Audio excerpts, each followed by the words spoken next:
parole.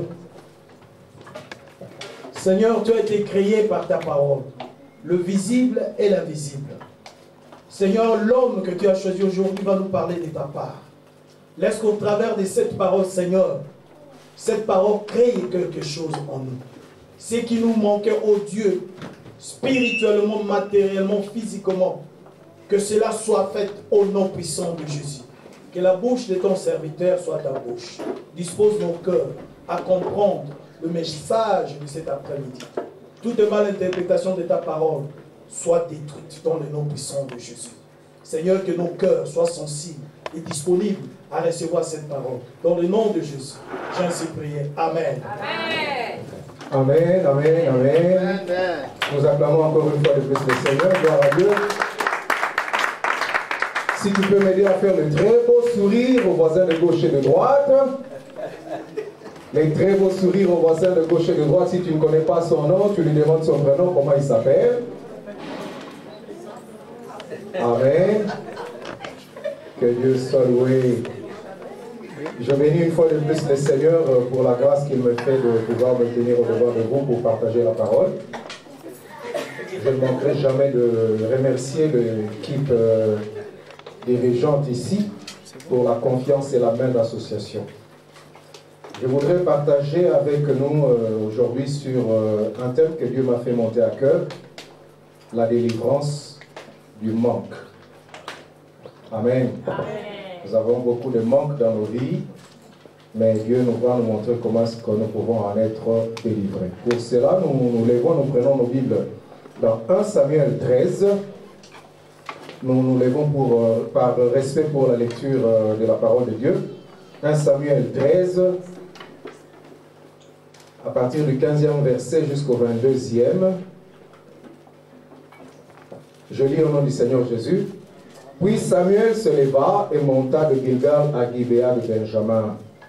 Saül fit la revue du peuple qui se trouvait avec lui. Il y avait environ 600 hommes.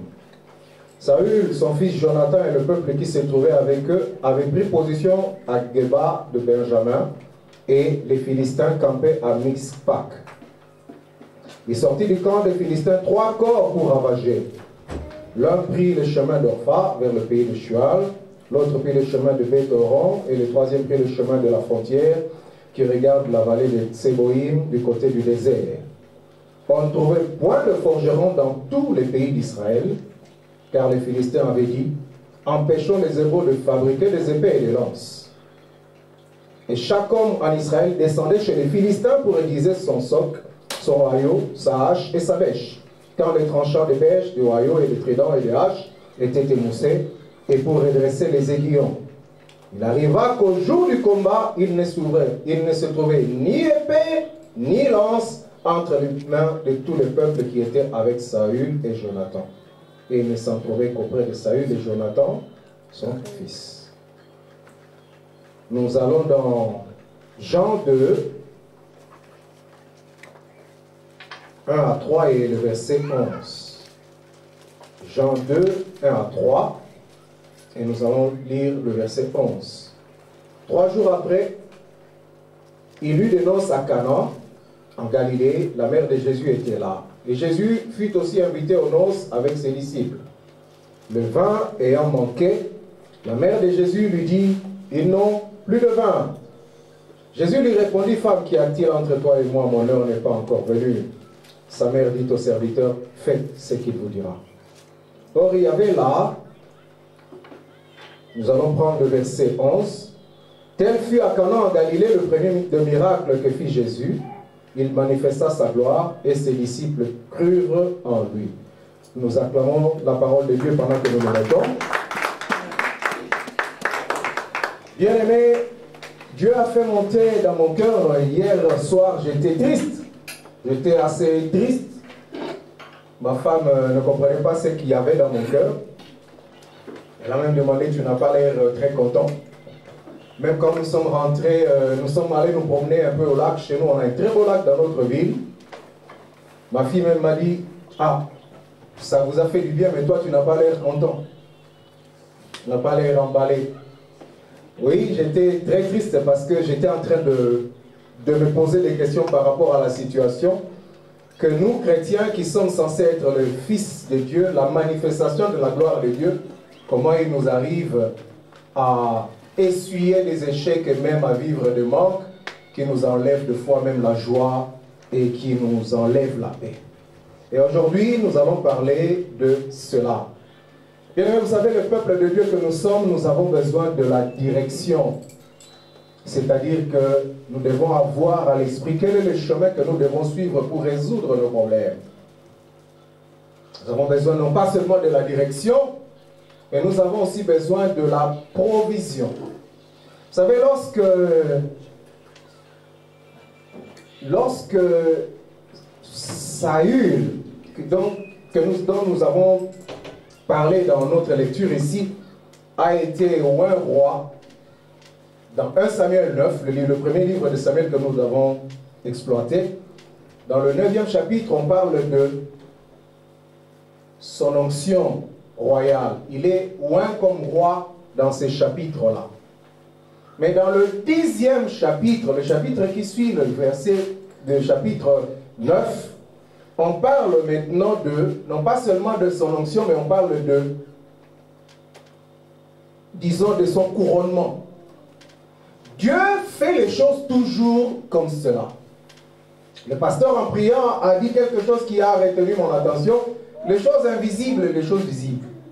Vous savez, dans la vie ici, tout ce que nous voyons commence et doit commencer par l'invisible, le spirituel, pour être bien assis dans le physique.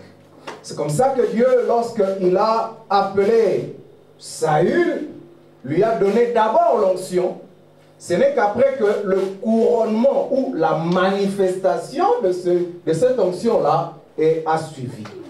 Mais avant qu'il ne soit couronné comme tel, dans le tout premier chapitre, le tout premier verset du chapitre dit justement, Samuel, le prophète, est en train de lui dire ce qui allait arriver. Il lui dit, lorsque tu vas me quitter, voici les choses qui vont t'arriver.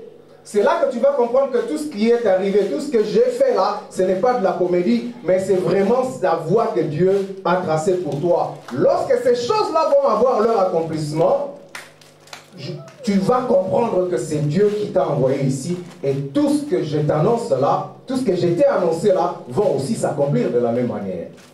Il lui a dit, lorsque tu vas me quitter ici, tu vas arriver à Benjamin, près de la tombe de Rachel, et tu vas trouver deux hommes. Ces deux hommes-là vont te dire quelque chose. Ils te diront que les ânesses pour lesquelles tu es sorti, que tu es allé chercher, sont retrouvées. Et c'est la première des choses que le prophète Samuel lui avait dit. Tu es venu chercher les ânesses de ton père, mais Dieu t'a amené ici pour autre chose, pour te donner plus que ce que tu crois avoir perdu. Tu croyais avoir perdu les ânesses de ton père, mais Dieu t'amène sur ce chemin pour ta royauté. Mais lorsque tu vas rentrer, les ânesses de ton père seront déjà retrouvées. Mais moi, je te dis déjà qu'en partant, deux hommes vont te donner la confirmation de ce que moi je te dis. Et lorsqu'il est passé près de la tombe de Rachel, il lui a dit, il a rencontré deux hommes qui lui ont donné la direction de ce qu'il devait faire, comment il devait se comporter. Ils lui disent, mais ne perds pas le temps ici parce que ton père est en peine de toi. Il se demande qu'est-ce qu'il est arrivé à mon fils. Il veut te voir, va voir ton père. Amen. Ça, c'est la première des choses que ces deux hommes lui ont dit. Mais Samuel lui a dit aussi, après que tu sois passé par ces deux hommes-là, tu vas arriver à Gibéa. Tu vas trouver trois hommes. Et ces trois hommes-là, l'un va être en train de porter 3 chevaux, l'autre va porter 3 pains, et l'autre une outre de vin. Et ces gens-là vont te donner ce pain-là, tu les prendras et tu continueras sur ton chemin. Et ce sont des choses qui sont arrivées, qui se sont accomplies comme ça, pour raffermir, ou pour confirmer, ou pour rendre à l'évidence que tout ce que Samuel lui avait dit était vrai. Et il arriva que lorsqu'il a quitté là, il a marché la première des choses, il a rencontré ces deux hommes-là. La troisième des choses, c'est qu'il a rencontré ces trois hommes et tout ce qu'on lui avait dit par la suite s'est accompli et il a compris que Dieu était avec lui. Amen. Mais les choses ne se sont pas arrêtées là. Il est arrivé aussi que lorsqu'il est rentré, le temps d'après, Samuel est venu pour le oindre comme roi. Mais regardez comment Dieu fait les choses. Samuel ne vient pas, bien qu'il ait été le juge en Israël. C'est lui qui représentait Dieu. Samuel dit, rassemblez tout le peuple parce que vous avez demandé à avoir un roi. Dieu va vous pourvoir pour vous d'un roi. Amen. Mais Samuel savait qui allait sortir roi. Mais pour que ça ne puisse pas être comme une imposition, voici votre roi, Samuel a dit, nous allons tirer au sort. Et nous allons voir ce que l'Éternel va faire. La Bible dit, on a tiré au sort parmi les 12 tribus, on a tiré la tribu de Benjamin. Saül était de Benjamin. On tire encore au sort par d'autres personnes, c'est la famille de Kis, le père de Saül, qui était tiré. On tire parmi les fils de Kis, on tombe sur Saül. Et Saül lui-même n'était pas là. La Bible dit, on consulte encore l'Éternel pour dire, mais celui qu'on a tiré là, il n'est pas là, qu'est-ce qui se passe? On a consulté encore de nouveau l'Éternel. L'Éternel a dit, il est là, mais il se cache derrière les bagages. Allez le tirer de là. Amen. Bien-aimés, nous avons besoin toujours de cette direction dans notre vie pour savoir où est-ce que nous sommes, où est-ce que nous allons et qu'est-ce que nous devons faire. La direction, c'est très important, c'est vraiment important dans la vie des enfants de Dieu. La direction est spirituelle, mais la provision, elle est matérielle. La direction engendre la provision. Quelqu'un qui est conduit par Dieu, il finira par avoir ce qu'il cherche. Amen. Amen. Dieu veut qu'aujourd'hui, et c'est de ça que nous allons parler, que nous puissions avoir la direction spirituelle, mais que nous puissions aussi avoir la provision dans nos mains pour que nous soyons équilibrés. Amen. Amen. Dieu voit qu'il y a beaucoup de manques parmi nous. Et la volonté de Dieu, c'est que nous puissions être dans la joie, dans l'abondance. La Bible dit dans Jean 10, au verset 10, le malin, le diable, il vient que pour dérober, égorger et voler. Mais moi, je suis venu pour que votre vie ait la vie et qu'il soit dans l'abondance. C'est ça la volonté de Dieu. Dieu veut que nous soyons dans l'abondance. Le manque, ce n'est pas dans les calculs de Dieu pour ses enfants. Amen. Mais nous allons voir comment est-ce que le diable procède pour nous plonger dans la précarité et nous priver de ce dont nous avons besoin. Quelqu'un a dit, et j'aime ça, dans le livre de Proverbes, il a dit, Seigneur, je te demande deux choses, ne me les prive pas jusqu'à ce que je vais mourir. Ne me donne pas trop. Hein? Pour que dans mon abondance, je puisse dire l'Éternel, c'est qui? Mais s'il te plaît, ne me prive pas aussi. Hein? De peur que dans mon manque, que j'aille voler et que je puisse déshonorer ton nom. Donc l'équilibre est important. Et c'est ce que Dieu veut. Amen. Parce que lorsque tu manques trop, même si tu es trop spirituel, ne t'en fais pas, tu ne vas pas bien briller. Amen. Dieu veut que nous soyons en tant que ses enfants, que nous puissions être équilibrés.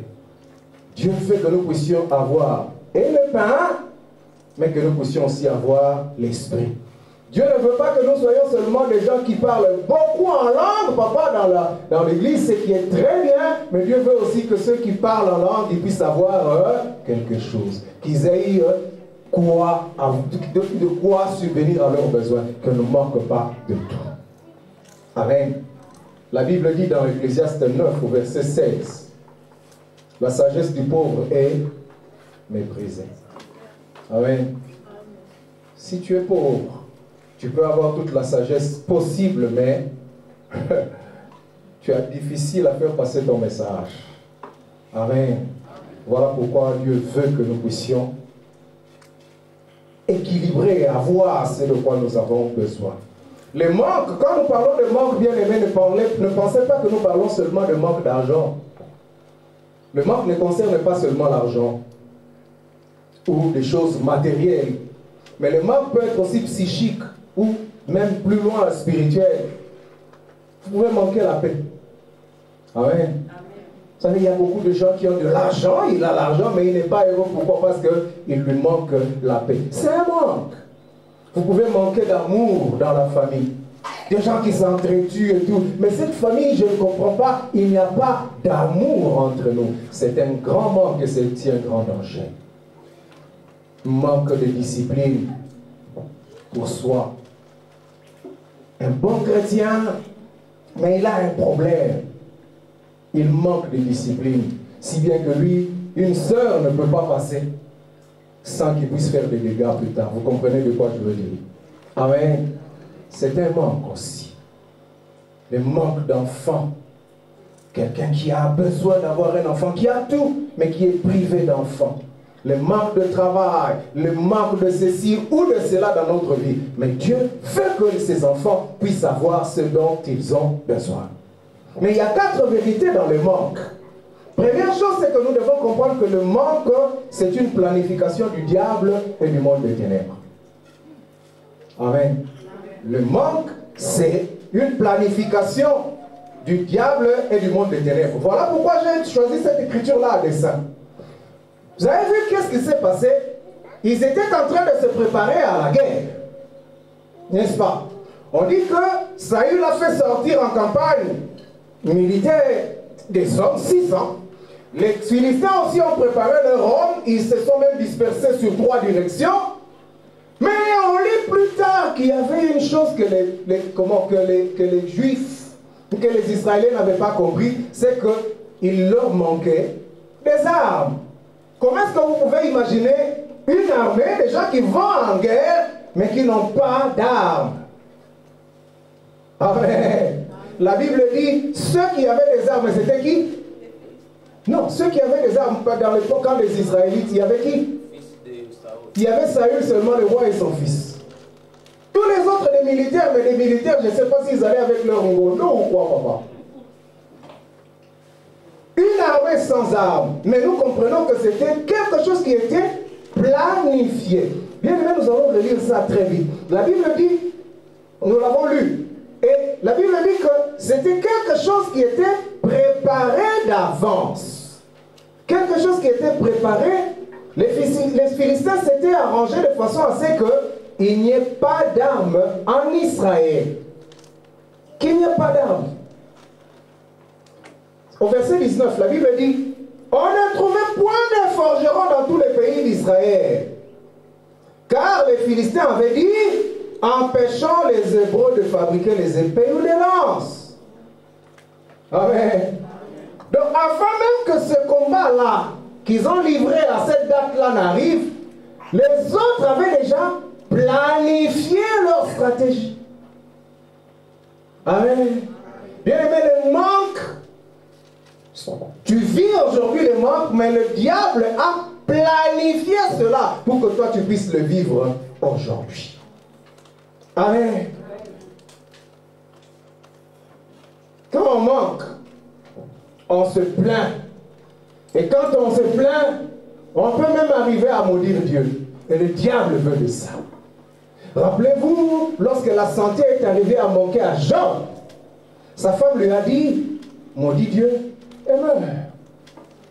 Amen. Quand tu souffres trop, tu peux même te dire, ah, où est Dieu dans ma vie? Amen. Rappelez-vous, lorsque la nourriture est arrivée à manquer, lorsqu'ils ont eu soif, lorsqu'il y a eu manque d'eau dans le désert, la Bible dit, ils ont commencé à murmurer à cause du manque d'eau. Et ces murmures-là les a poussés à faire quoi? À se rappeler, à avoir des remords ou la nostalgie de leur vie passée. Amen. Le fait qu'il manquait trop, ils ont commencé à dire, quand nous étions en Égypte, nous avions des concombres, nous avions des aubergines, nous avions de la viande. Amen. Qu'est-ce qui a poussé les enfants d'Israël qui ont vu les gloires de Dieu, qui ont vu les exploits de Dieu, arriver à se dire des choses comme ça? C'est le manque. Amen. Le manque peut amener quelqu'un à avoir la nostalgie des choses qu'il avait oubliées. Le manque peut amener quelqu'un à avoir le remords ou à regretter des choses qu'il avait vomies. Amen. Ah, quand j'étais encore dans le monde, mais en ce moment-ci, comme on a déjà, j'allais déjà résoudre ce problème. Parce que j'avais 1000 possibilités de résoudre le problème. Amen. Bien aimé, nous devons faire très attention pour ne pas tomber dans la ruse du diable lorsque nous arrivons à manquer de quelque chose. Amen. La deuxième chose, la deuxième vérité que nous devons connaître du manque, c'est que le manque crée la dépendance. Amen. Lorsqu'il y a manque, tu commences à dépendre de quelqu'un d'autre. Amen.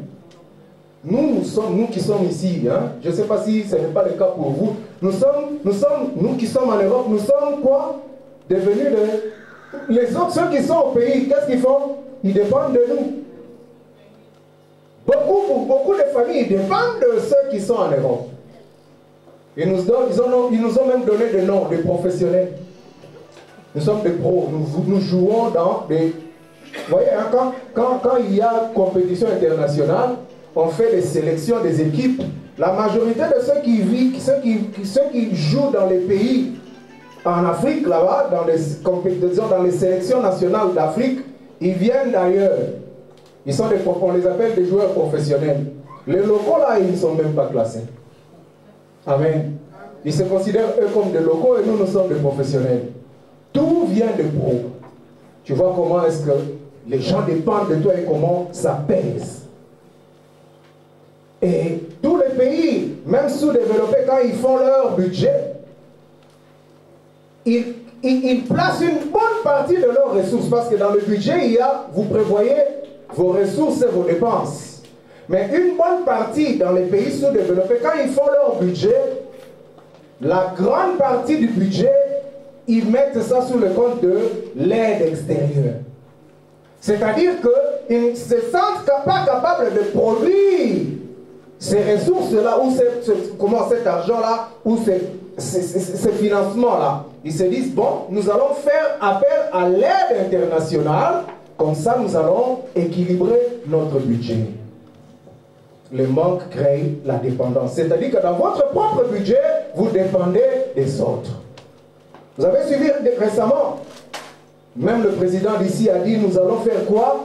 Délocaliser, relocaliser nos usines de paracétamol et de masques. Pourquoi? Pour éviter la dépendance à l'Asie. Pourquoi il y a manque de principes actifs ici? C'est leurs usines, mais ils les ont déplacées là-bas, ils se disaient que non, bon, on n'aura jamais de problème. Mais le Covid nous a démontré qu'ils étaient dépendants, mais ils sont maintenant dépendants de l'Asie. Amen. Pour avoir les masques. Même les masques, pour les avoir, il fallait que les Chinois donnent les masques. Voilà comment le manque crée la dépendance. Et ils prennent des stratégies pour qu'ils ne sachent plus continuer à être sous cette dépendance-là. La Bible nous dit que pour aiguiser même leur hache, ils devaient descendre chez les Philistins.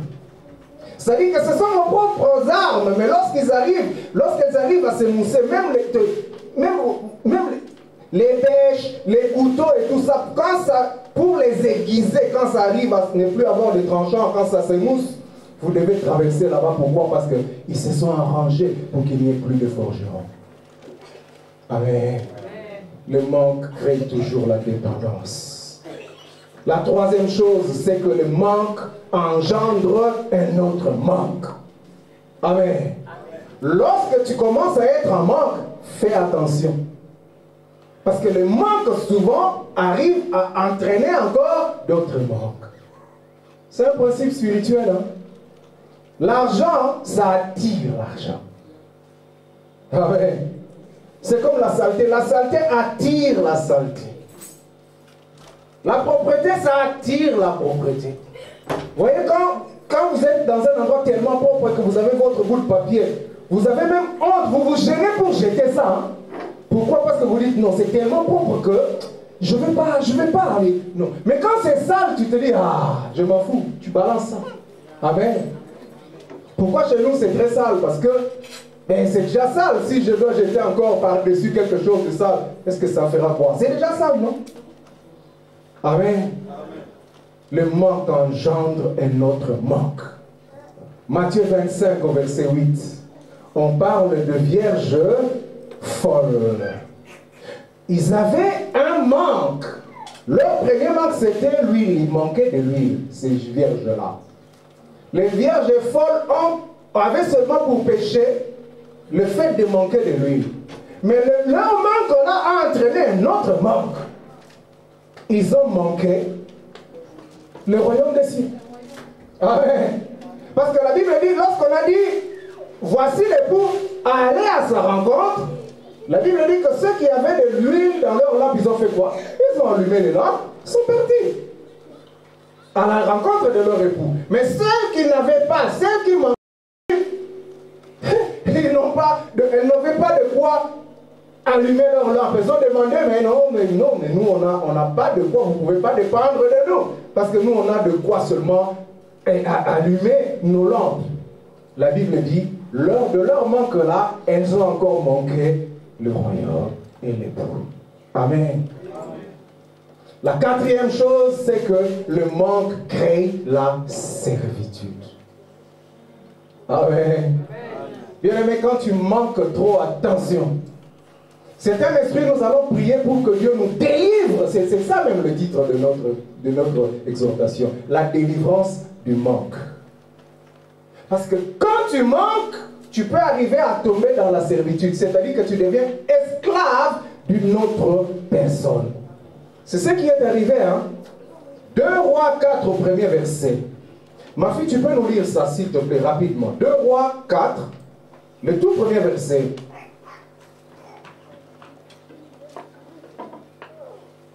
« 2 Rois 4 au premier verset.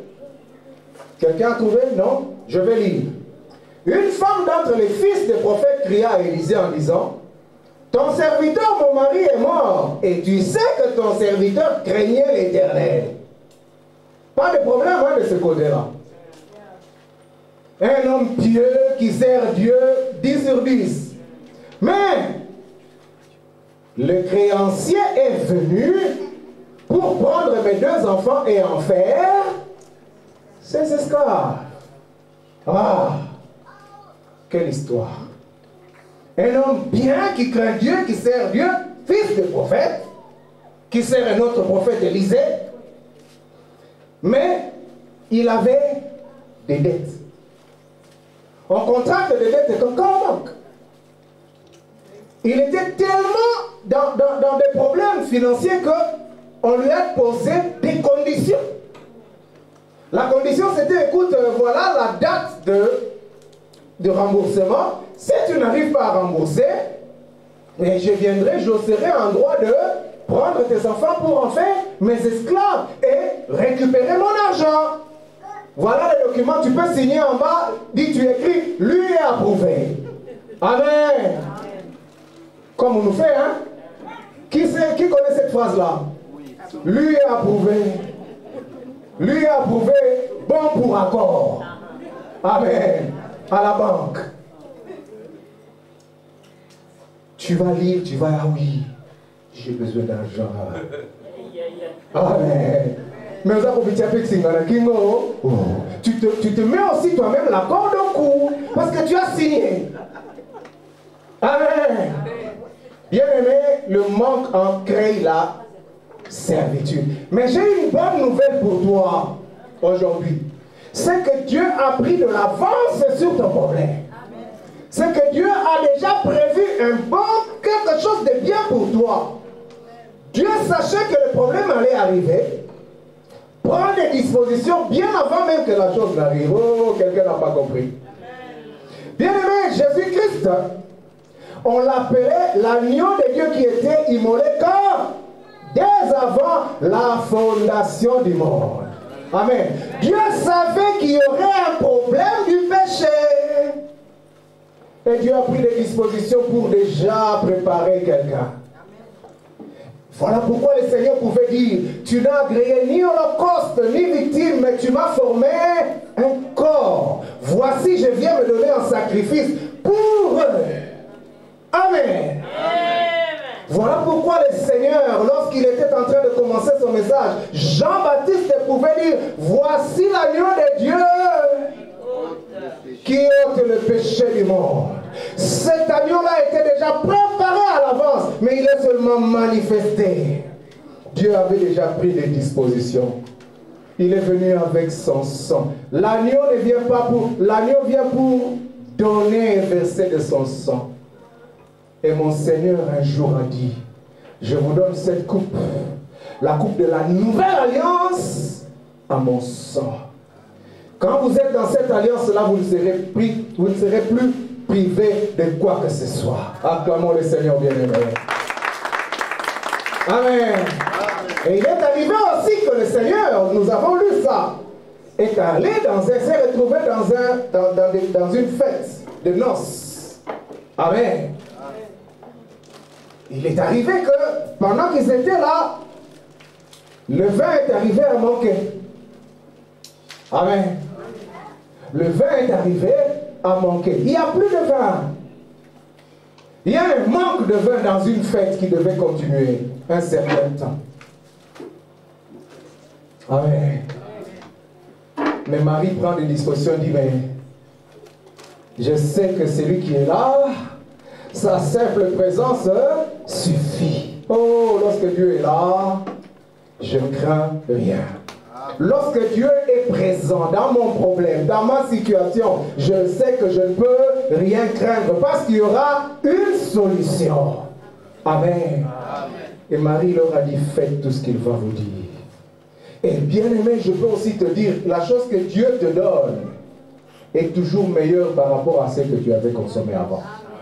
La chose que Dieu te donne est toujours meilleure par rapport à tout ce que tu avais connu avant. Voilà pourquoi les gens, quand ils ont bu le vin que Jésus-Christ avait donné, ils ont dit, mais waouh! Mais pourquoi est-ce qu'on n'a pas commencé par ces vins ici? Pourquoi? Parce qu'il est meilleur que ce que nous avons bu avant. Amen. Bien aimé, tout ce que tu as connu avant n'est rien. C'est que Dieu va te donner, ça sera ça la meilleure chose. Tout ce que tu avais connu avant, ce n'était qu'une entrée, ce n'était qu'une introduction, ce n'était qu'un avant-goût. Amen.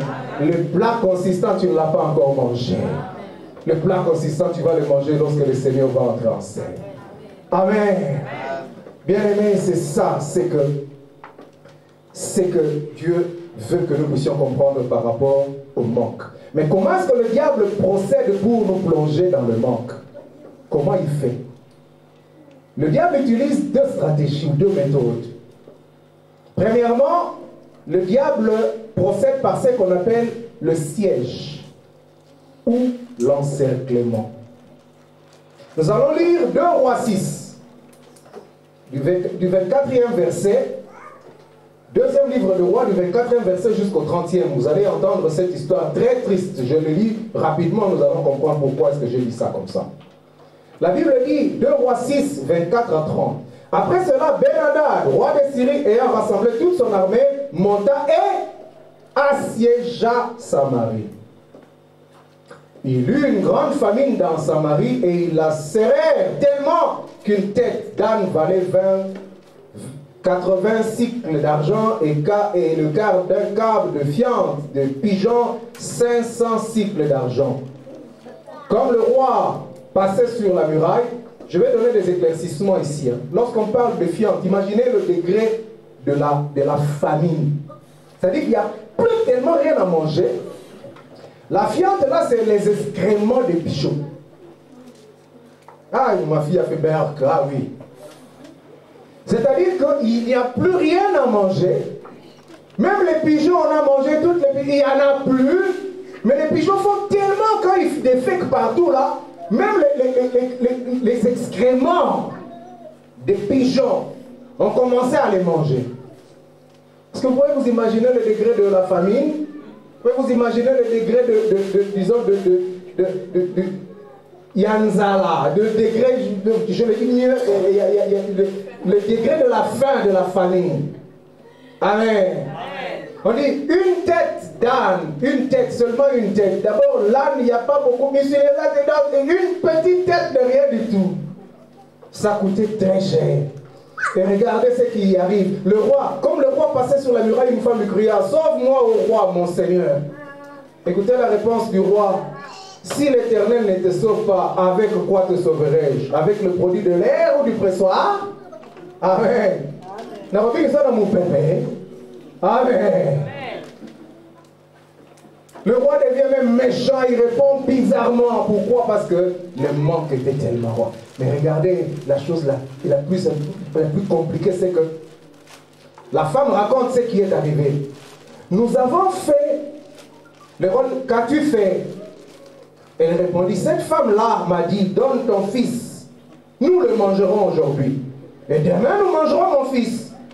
Nous avons fait cuire mon fils et nous l'avons mangé. Et le jour suivant, je lui ai dit, donne ton fils et nous le mangerons. Mais elle a caché son fils. Lorsque le roi entendit les paroles de cette femme, il déchira ses vêtements en passant sur la muraille et le peuple vit qu'il avait en dessus un sac sur son corps. Amen. Wow. Vous imaginez le manque, c'est que ça amène? Et je vais dire quelque chose aussi là, c'est que dans les quartiers, vous savez, chez nous à Kinshasa, dans les quartiers les plus reculés, c'est dans ces quartiers-là qu'il y a une très grande activité de sorcellerie. Dans les quartiers bizarres, c'est là qu'ils souffrent déjà, mais c'est là qu'ils sont encore plus méchants. Amen. C'est dans ce genre de quartier que ce n'est pas de crise de tension, non. Là-bas, c'est Mbassou, des choses bizarres, PC et tout ça. C'est-à-dire que, j'explique, hein. C'est-à-dire qu'on peut te jeter un sort, tu vois des ulcères qui sortent sur ton pied. Donc, on te prive seulement de pouvoir sortir. Amen. Pourquoi? Parce que tu as acheté un petit véhicule qu'on répare chaque jour. Amen. Pourquoi lui? On va voir s'il va conduire ça. Amen. Bien aimé, dans les quartiers où il y a cela, on finit toujours par avoir des très grandes concentrations d'activités de sorcellerie. Amen.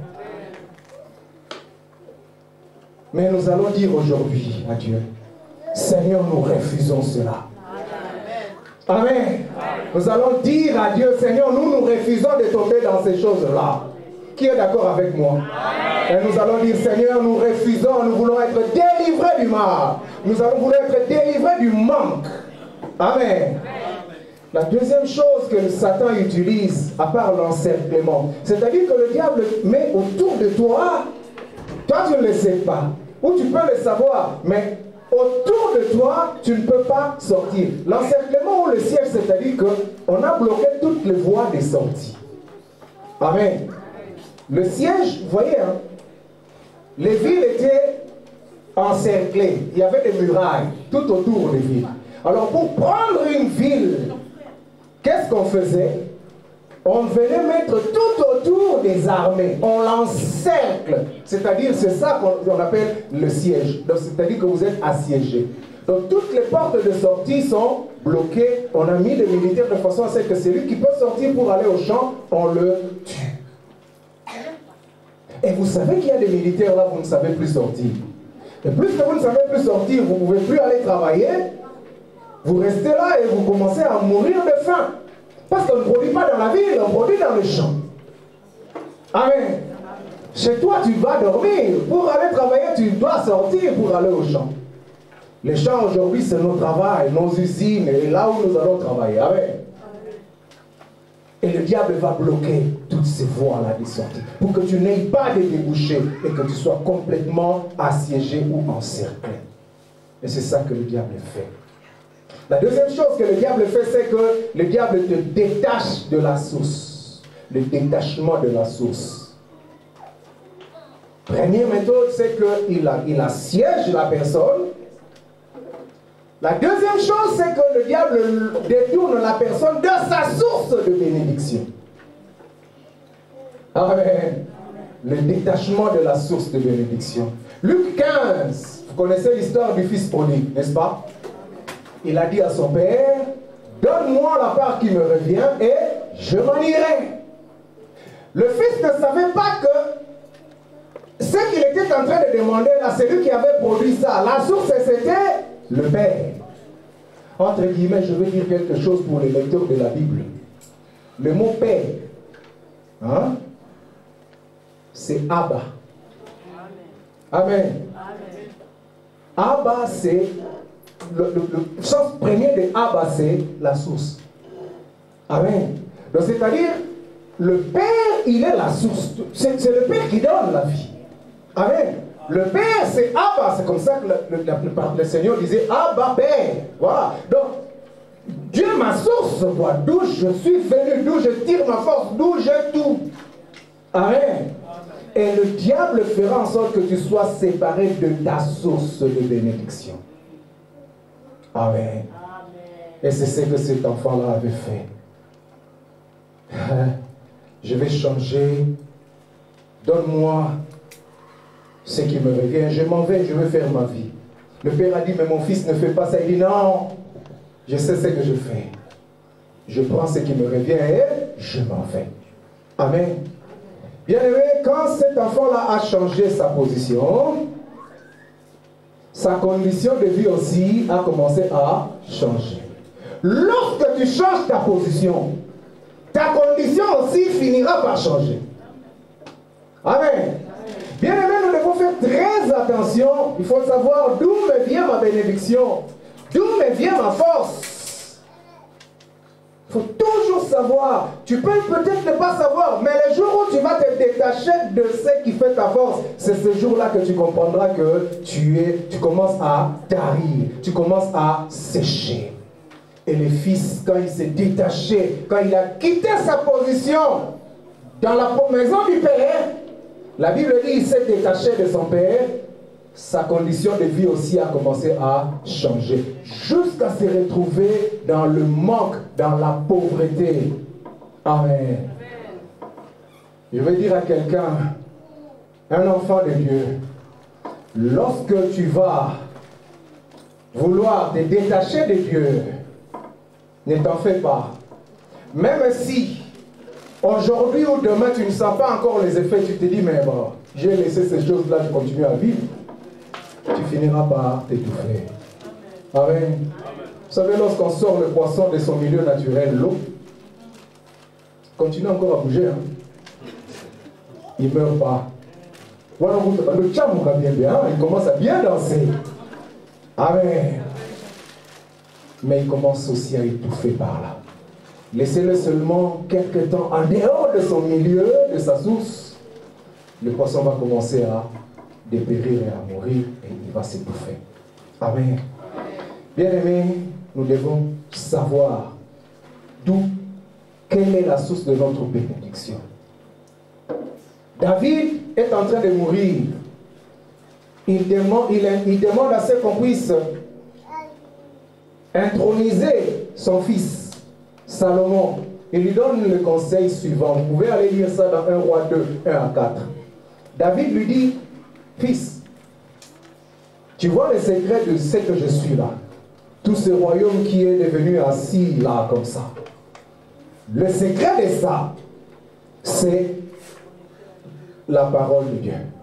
Le secret de ça, c'est la crainte de l'Éternel. Le secret de ça, c'est la proximité avec Dieu. Aussi longtemps que tu resteras attaché, aussi longtemps que tu resteras connecté à la source, tu seras toujours béni. Mais le jour où tu vas commencer à t'en détacher, ce jour-là aussi, tu vas commencer à perdre ta force.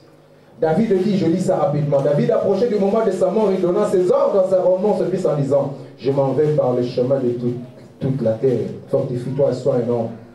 Verset 3, ça c'est ce qui nous intéresse.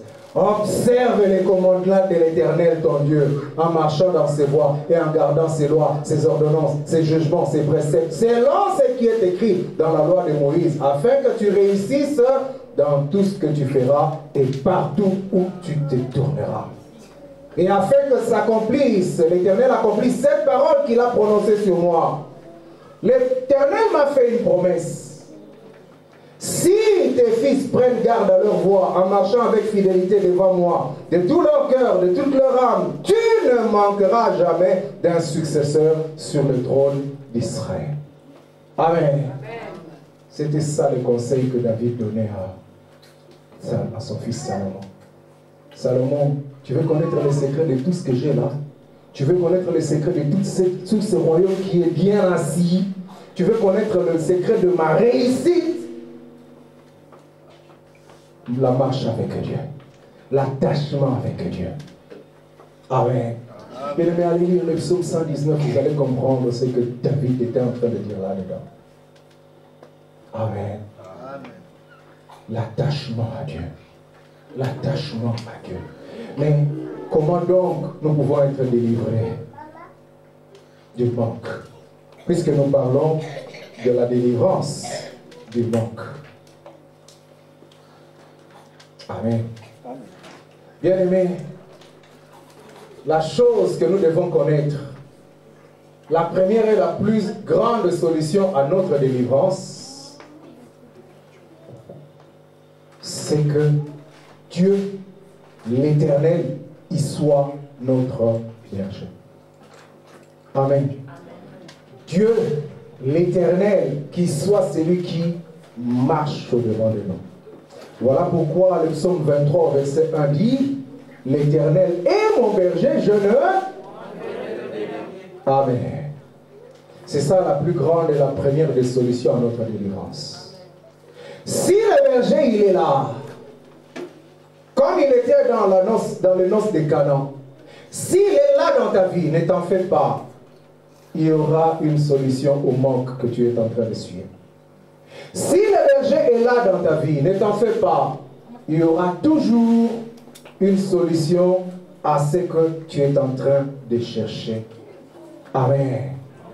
Si l'Éternel est là, il est notre Dieu, on aura toujours le succès. Je l'ai dit ici, je le répète. Le psaume le plus lu, le psaume que les hommes aiment, même les hommes qui ne craignent pas Dieu, c'est le psaume 91. Amen. Celui qui demeure à l'abri du Très-Haut repose à l'ombre du Tout-Puissant. Mais ce psaume-là, c'est la conclusion qui est donnée en premier.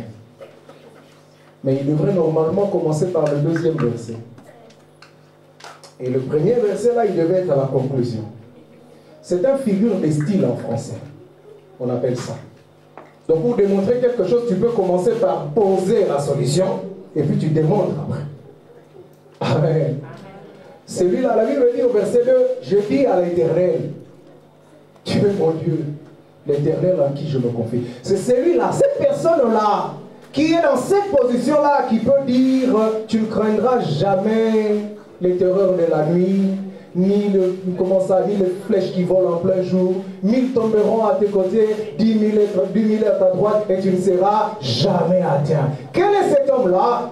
Celui qui fait de l'Éternel son berger, celui qui demeure à l'abri du Très-Haut. Amen. Amen. Bien-aimés, c'est ce que nous devons comprendre. Le tout premier secret, c'est avoir Dieu. Et avoir Dieu, connaître Dieu, nous amène à quelque chose de très, très important. Nous jouissons de sa grâce. Amen. Amen. Je vais vous choquer, hein, un peu. Hein, je vous choque un peu. Hein. Vous savez, Dieu,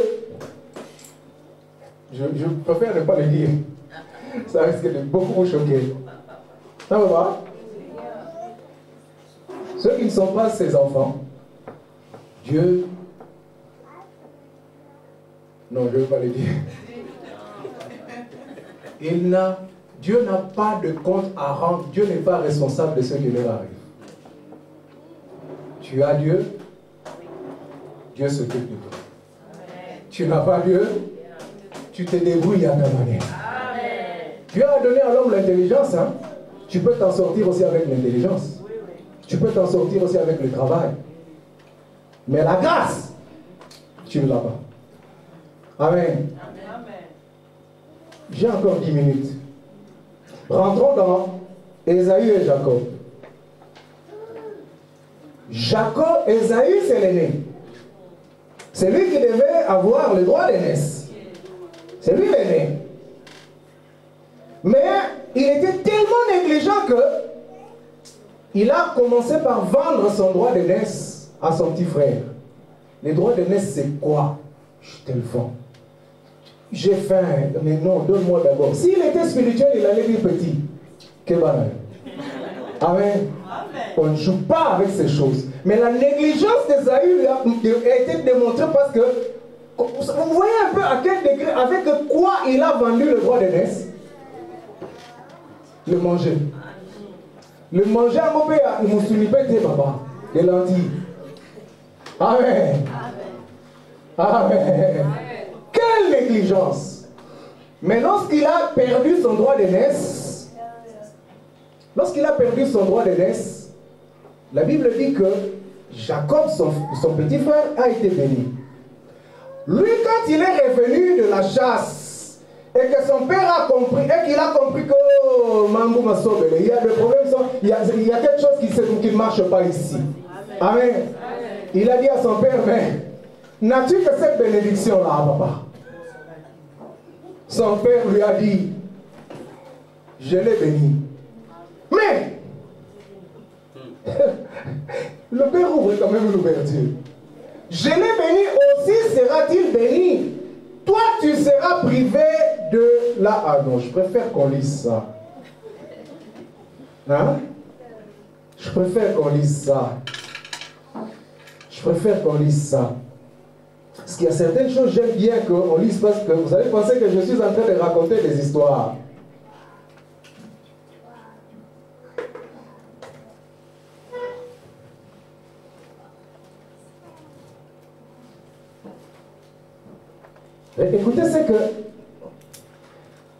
Écoutez ce que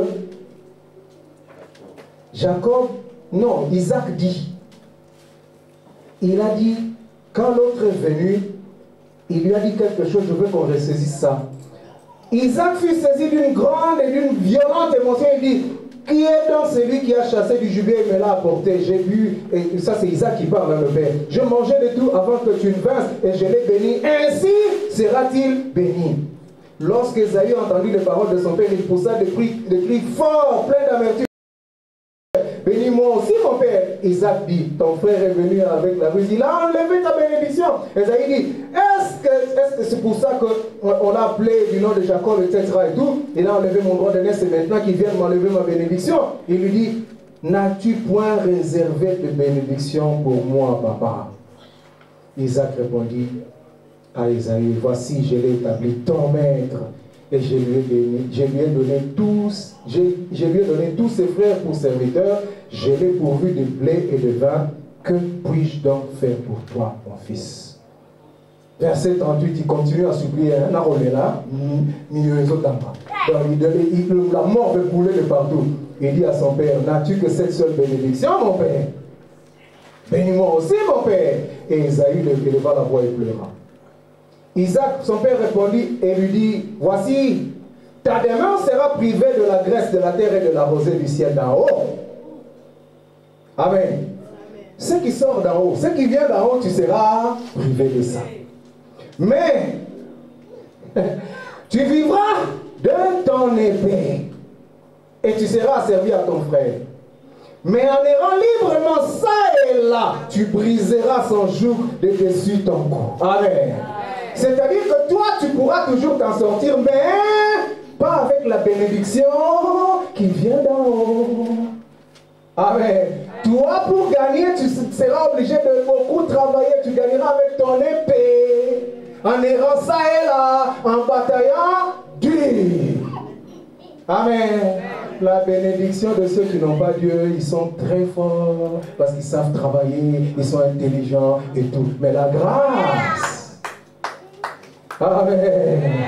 Mais toi, tu es celui dont Dieu a dit, tu seras béni. La graisse d'en haut, tout ce qui sort d'en haut, toutes les bénédictions qui tombent du ciel, ça sera pour toi. Amen. Bien-aimé, c'est cela. Ma fille, tu peux nous lire 2 Corinthiens 9, 8 et 9, s'il te plaît. 2 Corinthiens 9, 8 et 9. 2 Corinthiens 9, 8 et 9.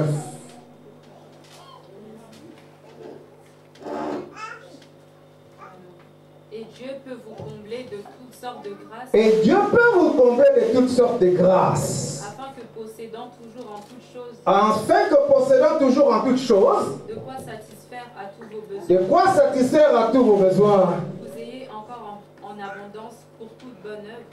Vous ayez encore en abondance pour toute bonne œuvre. Selon qu'il est écrit. Selon qu'il est écrit. Il a fait des largesses. Et il a donné aux ingrédients sa justice subsiste à jamais. Amen. Voilà ce que Dieu fait. Quand tu es son fils, sa grâce s'ouvre sur toi. Il fait descendre toutes sortes de grâces. Que c'est cette grâce-là qui fera que tous tes besoins seront comblés.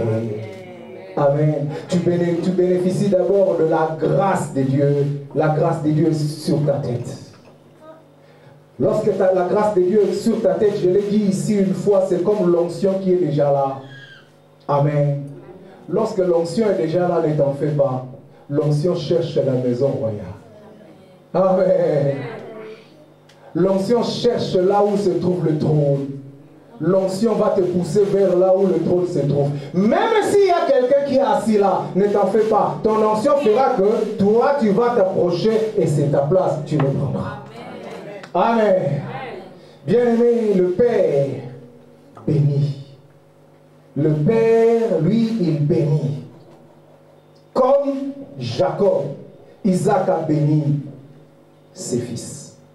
Vous savez, les parents ont ce pouvoir-là de Dieu, de bénir leurs fils. Amen. Je vais d'abord vous dire, parce que des fois, quand nous parlons des choses de Dieu, de la religion, les définitions sont déjà difficiles. Bénir, hein? La bénédiction, ça vient du verbe bénir. Hein? Mais bénir, c'est seulement, ça veut dire prononcer de belles paroles, c'est-à-dire des paroles positives sur la vie de quelqu'un. Amen. C'est ça bénir.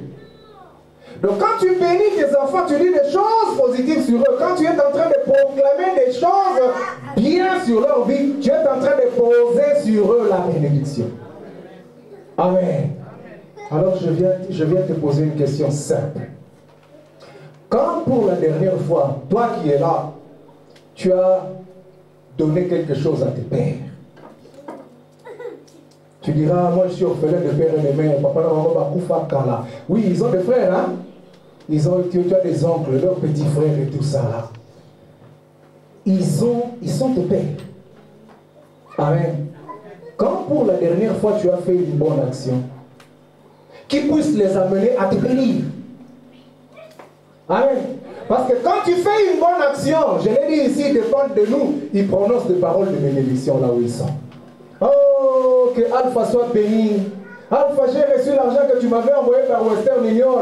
Pambolama, sois béni. Que tout ce que tu fais aille de l'avant. Que tout ce que tu es en train d'entreprendre, que tu puisses trouver les chemins. Amen.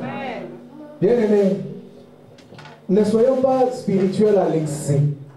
Ne pensons pas que là seulement la bénédiction de l'Éternel, c'est aussi la parole de Dieu. La parole de Dieu dit, tu honoreras ton père et ta mère pour que tu vives heureux et pour que tes jours se prolongent sur la terre. Je parle à quelqu'un. Celui qui a perdu cette habitude-là, parce qu'il croit que ses pères ou ses mères, ils sont tellement sorciers qu'il n'a pas le droit de les aider. Bien-aimé, je suis en train de te dire que tu es en train de te tromper. Amen. Qu'il soit sorcier ou pas sorcier, toi honore-les. Dieu va accomplir sa parole. Toi tu seras béni. Le reste Dieu fera. Que le Seigneur bénisse sa parole et que le Seigneur vous bénisse. Nous allons continuer la prochaine fois.